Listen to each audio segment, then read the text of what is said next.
Good morning mga katalbag. Ito na ba update sa ating mga halaman. Puro may bulaklak na lahat ng ating tanim. Namumunga lahat. Sili, yung sitaw at talong. So papatukan muna tayo ng ating bagong alagang mga nokis.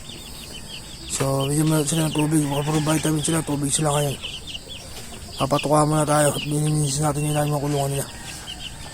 So yun mga katalbag, ito yung ating mga alagang nokis. 5 days pa lang sa atin sila. May tinan nyo naman, malalaki na sila.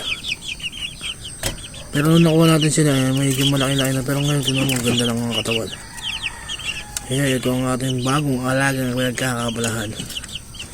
Hanggat wala pa si Airpat dito. Kasi mga katalbag, ito yung saluan ng ipot ng mga manok natin. Nalagay natin sa mga halaman natin dyan.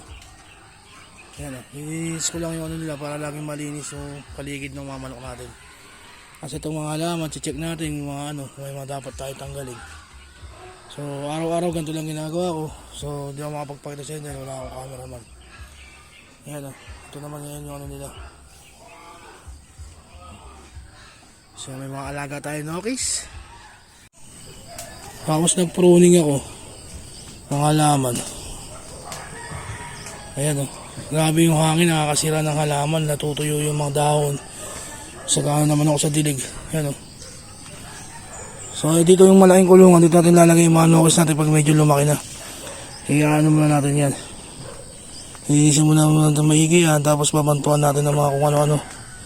Para hindi sila makakulang sakit.